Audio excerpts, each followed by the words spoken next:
Thanks, Liz, and good morning, everyone. I hope you're well and safe at this time, and as we're heading through lockdown and what that means. And I think there's a lot going on at the moment, particularly in the business world, and these types of pandemic events or force majeure events that have really dictated the globe over the last little while. And you only have to look over the ditch and see our Australian cousins, them navigating through the bushfires and the amount of relief they've had to work through there, to know that these things are becoming more and more prevalent and part of our business environment as we're operating. Certainly COVID-19 is whilst it's impacted us, it's actually impacted globally. And I think, if you go back to the last GFC, whilst it was a global event from a financial perspective, we haven't certainly seen things like COVID go this far before. I think, SARS was relatively contained, the bird flu stuff. And so that was managed to get some removal of contagion that meant it didn't impact economies to the way that COVID has. And I think at a macro level, every economy at the moment is struggling its way through this. And I don't think we are necessarily at the end of it, but I do think what we are seeing is the emergence of what does a new normal look like, and what does new business look like through this. And I'll probably start with a couple of insights that I'm certainly seeing around our businesses, and as a keen SME business person myself, and understanding the market and wanting our SME businesses to continue to grow and thrive. It becomes more about the how do you operate now, and given these times, and what mechanisms you might need to think about given your business and where you were previously, before pre-COVID and then post-COVID. Look, I can tell you we've certainly been in conversations now with over 18 to 20,000 odd businesses and people individually about support services and support packages from a banking perspective. I would hasten to expect the same level across the banking fraternity in New Zealand. I can tell you that most of the conversations I'm having on a daily basis, certainly with customers, are how do I flip my business very quickly to e-commerce? If I haven't got an e-commerce digital strategy, how do I get one? You've seen a couple of examples, really interesting ones coming up. The first one is you'll see those with excess products that they may have been sending offshore, or they're turning up now in places like Container Door and Trade Tested, and they're turning up in those sorts of e-commerce platforms that are already there. And then the one I like to laugh about now is how many essential liquor stores are now moving to distribution and delivering their wine or their beer or their local favourite cocktail spirits individually to homes now. And previously people would go to the standard service where the product is and those sorts of things, but now it's flipped very quickly into a mobile e-commerce economy and actually getting it to where the people are. So I think it's a really good illustration of saying what is business actually going to look like now as we go forward. I think again at a macro level, certainly I know from what we're doing, we've got 4,500 people working from home, and we've literally only got 25 people sitting in an office. So for us, what does that mean? Is the technology resilient enough for us to enable that to happen? Well, so far, yes, and we're working through that process. And I suspect for many SMEs, a lot of them work from home already and are connected to whether it be their third-party SaaS-based applications to run their business. And that's another point where we're seeing a lot of people saying, wow, I'm spending a lot of time now actually running my business through my SaaS-based applications, whether it be your cloud-based accounting, whether it be your stock or inventory flow, whether it be your CRM, your ERP, whatever system you might use. And then people are starting to talk about the integration connectivity of those sorts of things as well. It's never been more prevalent now to have all your information and data in one place so that you can actually get to your customers. Okay, sorry. I found this on the web for Australian of saying what is going to sorry, look like that's now Siri. as we go forward. I think Suri's just chimed in. She's got something to say as well. So there you go. Technology is working across the board. Look, so I think business is really faced with that. What's important now? And the conversations that I'm having with businesses are exactly that. And like from a macro to micro level, initially, I would say the GFC saw us experienced some difficulties around markets, particularly around property markets. I'd say from then to now, most businesses have been able to insulate themselves to a certain extent by having their balance sheets well catered for. There are a lot of businesses that have not been able to do that, so manage your fixed and variable costs in a way that you can scale down, up and down when you need to. And I'd say that's what we're seeing at the moment. And if you're a business and you're on this call, my advice to you around that is to start now, think about what is next for your future, review your business plan, review your cash flow, make sure you can work through that cash flow statement for the next 12 to 24 months. And I think that's really critical. And in that, therefore, your fixed and variable costs. So that's around where if you don't need to hold stock, if you can get trade extended terms from your suppliers, if you can talk to people to help smooth that cash flow, those are some of the things that you should be doing.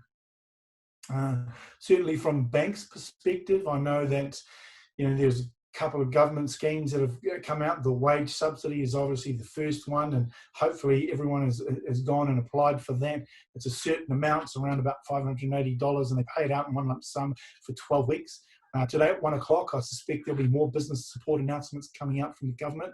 You would have seen Minister Robson come out earlier this week and talk about the tax reversals and the tax provisioning that they're going to allow to happen. I think that's a positive thing for businesses as well. And I would encourage people to go online and use those, or definitely talk to your banking partners to get them to help you through that. I know at BNZ, we've built and supplied a business a template, which is live and free and available on our My Business Live site. We've built a Cashflow forecast tool. Again, that's live and free and available. I posted about that. I posted about that and got 2,500 downloads in less than a day.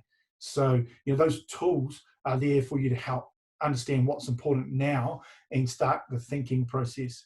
Now, I'd advise you to talk to people from your bank or your industries to make sure you're actually focused on the right things post-COVID. Talked a little bit about those previously, and saying, well, if the market has shifted to more mobile, what we say mobile first, so people working off their mobile devices, digitally enabled, I can get my goods and services and I can get them from home, or I can get my business goods and services to people who need it without being in a store facility or anything like a warehouse, whether you're wholesaling or retailing, then you should be thinking about adding that into the mix, because that also changes your cost dynamics of what you do. Now, there are ways and means for you to look at that, and I talked about it before. You can use a lot of cloud-based applications now will do this for you, managing your stock and inventory, helping you with your logistics, helping with cash flow, helping you with your invoice financing. And so it's a matter of figuring out what ecosystem you need to participate in. And in New Zealand, we've got a few really good SaaS-based providers and applications. So, if you go to cloud-based accounting, you've got Xero, you've got the MYOBs. I know there's an online free waivers here as well, and those who trade offshore might use Intuit. But there's also good New Zealand-based logistics and supply chain applications and people out there. So you've got Unleashed, Vend, you've got Sin7. You've got a raft of these applications and SaaS-based providers that can actually help you manage your cost base better as well by using them. The trick obviously is getting them integrated, so you got one central point. And again, I'm not a plug for us, but really important. We've got our My Business Live ecosystem, which is out there and available, and it's free purposely to help people integrate their applications and work through that process. And I think you'll see a lot of people moving towards that, not just us at BNZ. I think you'll see a lot of people moving towards how do they work through their ecosystem to help customers. And certainly from going back to the government perspective on the business finance scheme that all the banks have been working on, I'll go over a couple of components of that. I think that's really useful for people to know and important for people to understand. It's not the government saying, here's a bunch of free money. At the first instance, it is a loan like any other loan. It just so happens that the government is working with the banks as in a sense a co-lender to say there is some capital available that we will provide at as best rates as we can to make sure that we work through to support SMEs. Now, there's a couple of distinguishing points here that we need to be clear. If your business was not going well pre-COVID, then don't look at the government scheme to say, I can get some free money to carry this on, because inevitably the business may have been struggling for good purpose. It may not have been set up the right way, or you may needed to have a further conversation around, oh geez, it's just not working. I haven't approached the right market, haven't got my cost base sorted. Those sorts of things have impacted business long before now, and will continue to impact business. I guess the key point for banks and the government scheme is, whilst the banks or the government is actually providing a provision of 80% underwritten, they're not releasing the banks from any of the prudential lending standards that we have to apply for those loans and that lending. In fact, there are some conditions in there and declarations that you as a business need to make and that you need to stand by.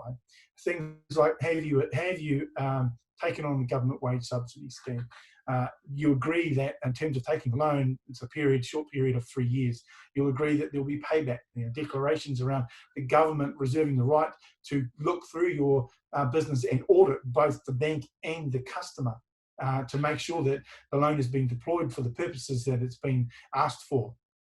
There are conditions around how you can deploy that loan. There are certain industries that you are unable to actually apply for that loan, and it is located between the 250K to up to 80 million turnover. So I would encourage everyone to clearly understand that and work through and talk to your bank about that. We're seeing a lot of people come through and talk with us. Those people who come with a business plan, their cash flow, what their problems are, what their solutions are, we're saying we can help them a lot faster. So if you've done that work, I'd encourage you to continue to talk to your bank about that work. If you haven't done that work, start the work. If you need help to do the work, that's where people like Icehouse and the banks and other advisors come in to help you do that work. It doesn't cost much to get an updated set of financial accounts. So common myth is, I've got to spend $5,000-$10,000 to get some financial accounts prepared. It doesn't cost that much. If you're a small business, you can get a set of approved accounts anywhere from sort of $500 up to about $1,000, depending on the size of your business. And I think you'll find advisors those bookkeepers and accountants willing to provide those for you to try and help you. And so I would advise that you do that. Again, I'll just reiterate, we're not released from any of the obligations in terms of what we are held to as prudential lending standards. We have to make judgments and decisions based on our credit policies, and each bank will be doing the same thing. We will, and we are trying to help as many people as we possibly can, particularly both on the personal front and on the SME front. I would hasten to say that some of the conversations will be positive, that we will work through. Some will be, okay, we may need to restructure, we may need to take some more personal guarantees or general securities, and we'll work through the businesses with that. But I'll also say we'll be dealing with people that we'll need to have conversations where we will not be able to help. And I think that's just the reality of the situation. I know it's not what people want to hear, but then sometimes it may be the difference between closing your business and closing that out for now and doing the right thing versus putting more money in and maybe potentially losing bigger assets like your home. And we'd much prefer people to save as many of their assets as they can and work through to get out on the other side to come out again. So there's some of the initial insights, and I think the realities of what the banks are facing. I want to shift now to a little bit about what I think coming out of lockdown looks like for business. And I'm quite buoyed by the fact that a lot of people have shifted to e-commerce and ecosystem-based applications. And I think there's some positives in terms of what's happened to New Zealand. And if I look at, and again, I look at BNZ, we've moved to digital, and we've moved to working from home, and we're accelerating through things like maybe, I don't know, stuff we've done in the last 4 weeks may have taken us 6 to 12 months previously. And I think that's the same for a lot of banks and a lot of corporates. Think about the change that you need to make right now, because it may be a change in direction for your business. I've talked about it before. If you've got a product, you've got a service, It may be that your service as a one-on-one, if you're a market ecosystem player and you're one-on-one in a micro, what we consider a micro business that sort of turns over around about 250,000, and you're the sole person doing that, you may have been contracting yourself out before. You may need to think about, okay, how do I get myself into online sessions for relationship-based engagement with business? How do I actually integrate into what's happening for the larger customers that I might have? If you're wholesale product or service based and you've got distribution lines and supply chain, then you definitely should be thinking about the move to digital and basically doing that through digital e-commerce and platform-based solutions. And you may have, it's simple now, it's that we look at it to say, you can log into these applications, you can connect your business, and you still have your warehouse, but you can connect the supply chain digitally, and you can make sure that the order's going to customers rather than retail shops and where it needs to get to. Those things are already in place, and I'd encourage people to start challenging themselves to think about that. I think we'll see more businesses going mobile first in terms of their interactions. I don't think you're going to see a return to wholesale people just back to the normal. I think, for us in the banking fraternity, we're looking at things like cashless. So the whole industry is thinking, well, everything's digital now, so why would we need to continue on with cash? And that includes things like checks as well. So if your business is moved to an e-commerce platform, then essentially your whole payments facility and cash facility is digital. And that way it removes one of the threats of, people saying, well, cash is passing cash for COVID, and you've seen globally people spraying cash and cleaning cash and those sorts of things. So, there are unintended consequences of these pandemics and things like this that have come around. Planning for the change is critical, but I want to talk a little bit about, we talk about being human when it matters, digitizing the moments that don't matter and personalizing the ones that do. I think your advisory network or your bank fraternity, those things are still really important for you to connect with, and probably even more so than ever. So I would encourage you to talk to your bank, talk to your banking partner, talk to your advisors, and make sure that they are connected, because working through COVID, unless they are connected, and by that I mean unless your advisors are connected to what you're putting forward to your bank and what's in your business plan and your statement of financial position and accounts, then the bank and the advisor are going to continue to ask you for two sets of information. So connect them up early and then have that conversation, and then work through the types of structures that might need to be worked through. Now, a couple of those might be you've got good security and your structure, but just may need to be extended a little bit more lending, and you might be okay. It may be that you might need to reduce some of the limits in terms of debt facilities that you may be paying for, and restructure into more working capital type trade solutions. So we're working on capital trade extensions or trade facilities, so invoice finance or asset finance products to help you get through and share some of that burden. I would encourage you to make sure you're clear with your creditors and your debtors in terms of what the supply terms are. I think in times like this, people will be more understanding to say, I understand now, we can extend those terms. So working on both people who pay you and people that you pay, and think about how that impacts on your cash flow. There are tools available, and most banks have those tools available. And I talked about a couple from our side, certainly from BNZ. My Business Live is there. There's a free content hub. There's a free tool that you can integrate all your SaaS-based applications, and it will render up the tiles that help you run your business. We also have, temporary range of overdrafts in the form of an online digital process called QuickBiz. That's out there already. We launched that a couple of weeks actually before COVID-19. So I can tell you that is getting a lot of traction, and people are coming to us and using the QuickBiz facility a lot more. And we launched it below the line just as our quick move to digital. And so I would say, work through that process. Keep an eye on the government announcements. If you don't know, the banks are pretty close to that. They're working through, so ask your banks. Get the wage subsidy, look for the tax relief, make sure you understand the conditions of the business finance scheme loan between the government and the bank. Again, just reiterating, it's not free money. It does have conditions. No one's released from the prudential standards of lending, but work with the banks and try and find a resolution around structuring. And at the same time, if there are hard decisions that need to be made, make them now, because it's the difference between a long-term versus short-term, what you might need to do.